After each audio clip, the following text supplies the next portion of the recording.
It's unprecedented this late in the race that the Conservative Party would have 14 candidates still in it. So we can't have any meaningful dialogue. You can't have a debate in any language, French, English, or Swahili, if you have 14 people on the stage. So think about it. They're given 60 seconds to answer. They can't really debate any ideas. Preston Manning, who's the grandfather of the entire party, said, I'm not going to let that happen. At the Manning Center on Friday, he said, what we're going to do is draw straws, break it into groups of 3 and 4, and have real debates with a 3-minute final closing statement. And that was the right thing for the party. There's nothing to do with language.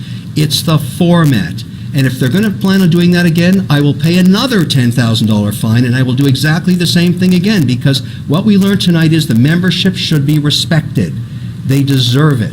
They came from a long way and they want information, substantive dialogue.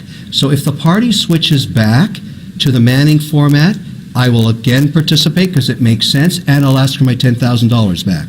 Because I provided the leadership. Here they find me, unfairly I would say. You know, the definition of leadership is making tough decisions and standing behind them. I'm doing the right thing for the party and the membership, and for that they find me $10,000. I'd like it back if they're going to switch the format in the next debate. I'm not Canada's Trump. I'm half Lebanese, half Irish, of immigrant parents. If there was a wall in this country, I wouldn't exist.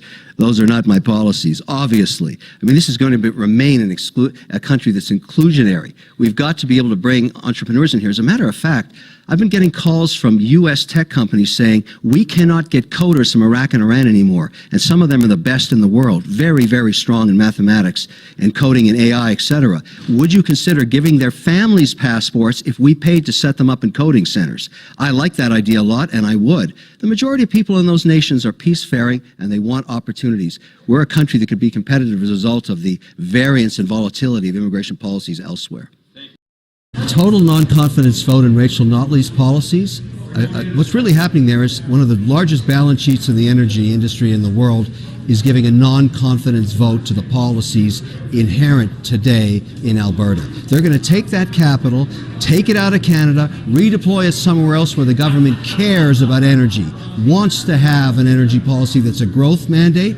That's not Rachel Notley. She's actually, while we're watching $5 billion plus leave right now, she's down in Texas with Justin Trudeau teaching them about carbon taxes. Let me tell you, Texans don't like carbon taxes. They're going to ride her out of town, and she's telling investors down there not to bring their money to Alberta. She is almost on the edge of financial malfeasance. I'm doing everything in my power to get rid of her because I do not want to work with her when I become Prime Minister. She is not good for a pro-growth, pro-job environment at all. I've got to get better management. This province is one of the 2 big pistons of growth in Canada. Here in Ontario in manufacturing, Alberta is completely broken under her leadership. She's a toxic cocktail of mediocrity and incompetence. Poisonous. Since you're running for the federal leadership and your ultimate opponent is going to be Justin Trudeau, he's down there too, speaking to that same world's largest energy conference, talking about climate leadership. Is that going to fall on deaf ears? Not only that, it scares away more capital. I mean, this is why it's so important that in 2019 we don't have an election, we have an exorcism. We have to cast out Trudeau, all of his policies that are anti-Canada, anti-jobs, anti-growth, anti-energy. He is destroying our economy, taking us into a bankruptcy, basically. He's told Canadians that over the next 38 years, he anticipates we'll run deficits for 38 years in a row, ending up $1.5 trillion deficit. I've got kids. I've got a 20-year-old son and a 24-year-old daughter. Not a chance in hell I'm going to let him do that. I'm going to get rid of that guy for us. He is a disaster. And if I could also ask you about the structural impact on Alberta's energy industry. This is a big player. It's pulling out of our #1 resource, not conventional oil, but oil sands. And just a couple of weeks ago, Exxon wrote off its reserves to 0. Right. So what does that say about the long-term prospects for oil sands development in the province of Alberta? The first thing that has to happen is it should wake up every Albertan that's going to make a decision in 24 months about Rachel Notley and make sure that she never gets another mandate. Whatever her calling in life is, it is not running an energy-rich province. She has to go. Trudeau's another disaster. He doesn't understand it. I'm going to take care of that myself in 2019 because we're going to build the Conservative Party back to a majority mandate. The She's a toxic cocktail of mediocrity and incompetence.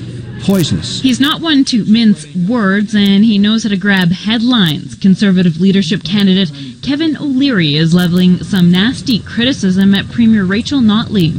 I'm doing everything in my power to get rid of her because I do not want to work with her when I become Prime Minister. It's in response to a blockbuster energy deal. Shell is selling some of its Alberta oil sands production for more than $12 billion. Canadian Natural Resources, a Calgary oil company, is buying the assets. This was an opportunity for CNRL, an Alberta company, to acquire those assets. It's still unclear how Shell employees will be impacted. An internal memo says, "We realize this may come as a surprise. Those working for oil sands may have their role changed or eliminated." I think it was a simple trigger to go after Rachel Notley. Right now. Political analyst Dwayne Bratt says the Shell deal is a way for O'Leary to pander to his Alberta base. It wasn't like they just walked away from a multi-billion-dollar deal. They sold off a multi-billion-dollar deal, which happens all the time in the oil patch. He says it's unusual for Conservative leadership candidate to pick fights with provincial leaders.